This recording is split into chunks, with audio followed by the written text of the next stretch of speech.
നമസ്കാരം, news prime മലയാളത്തിലേക്ക് സ്വാഗതം. പ്രധാനമന്ത്രി നരേന്ദ്രമോദിക്ക് പോലും പ്രതിപക്ഷ നേതാവായ രാഹുൽ ഗാന്ധിയെ കൃത്യമായി അഭിനന്ദിക്കേണ്ടി വന്നു.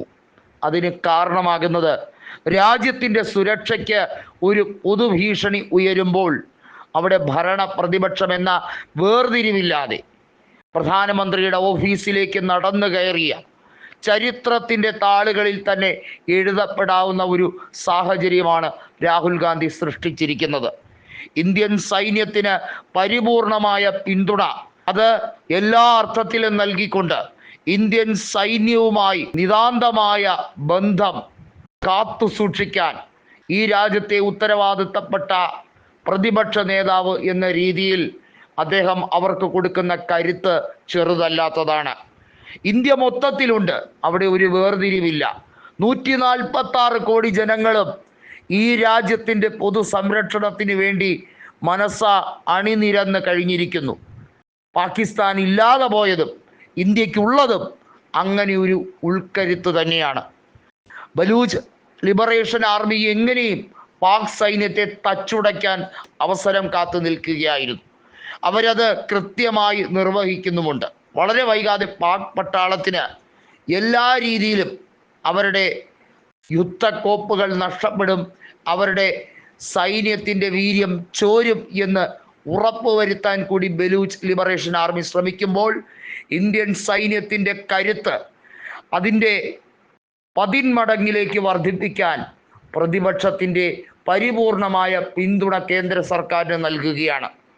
കേന്ദ്ര സർക്കാരിനെതിരെ നിശ്ചിതമായ വിമർശനം നിരവധിയായ സാഹചര്യങ്ങളിൽ പ്രതിപക്ഷത്തിൻ്റെ ധർമ്മം വഹിച്ചുകൊണ്ട് രാഹുൽ ഗാന്ധി പാർലമെന്റിനകത്തും പുറത്തും നടത്താറുണ്ട്. എങ്കിൽ ഓപ്പറേഷൻ സിന്ദൂറിലൂടെ ഭീകര ക്യാമ്പുകളെ തകർത്തെറിഞ്ഞ ഇന്ത്യൻ സൈന്യത്തിന് പൂർണ്ണമായ ഐക്യദാർഢ്യവുമായി പൂർണ്ണമായിട്ടുള്ള സംരക്ഷണവുമായി പ്രതിപക്ഷത്തിൻ്റെ കൂടി റോൾ ഭംഗിയായി അദ്ദേഹം നിർവഹിച്ചിരിക്കുന്നു.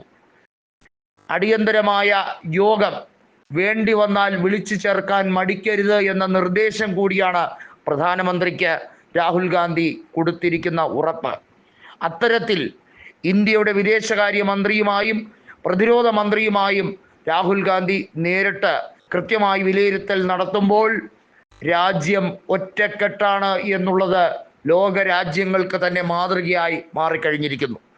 ഇന്ത്യയിൽ നിരവധിയായ ഭരണ പ്രതിപക്ഷ പ്രശ്നങ്ങളുണ്ട്, അത് അനുദിനം വർദ്ധിച്ചുകൊണ്ടേയിരിക്കുന്നു. എന്നാൽ പൊതുവായ സുരക്ഷ, ജനങ്ങളുടെ സ്വത്തിനും ജീവനും സംരക്ഷണം കൊടുക്കേണ്ട ചരിത്ര നിമിഷം വരുമ്പോൾ അത് അതിൻ്റെ പരിപൂർണതയിലേക്ക് നൽകാൻ വേണ്ടി ഇന്ത്യയിലെ പ്രതിപക്ഷം ഒറ്റക്കെട്ടായി രാഹുൽ ഗാന്ധിയുടെ പിന്നിൽ അണിനിരന്ന് നിൽക്കുമ്പോൾ നരേന്ദ്രമോദിക്ക് തെല്ലും ആശങ്കയില്ല. ഇന്ത്യയുടെ ഏത് രീതിയിലുള്ള സൈനിക നടപടിയെയും പരിപൂർണമായി ഒരു രീതിയിലുള്ള ഉപാധികളുമില്ലാതെ സ്വാഗതം ചെയ്തുകൊണ്ട് ഭരണപക്ഷത്തിന് നിരുപാധിക പിന്തുണ കൊടുത്തുകൊണ്ട് രാഹുൽ ഗാന്ധി ചെയ്യുന്നത് രാജ്യത്തിൻ്റെ ഏറ്റവും വലിയ ധർമ്മം ഉയർത്തിപ്പിടിക്കുക എന്ന ലക്ഷ്യമാണ്.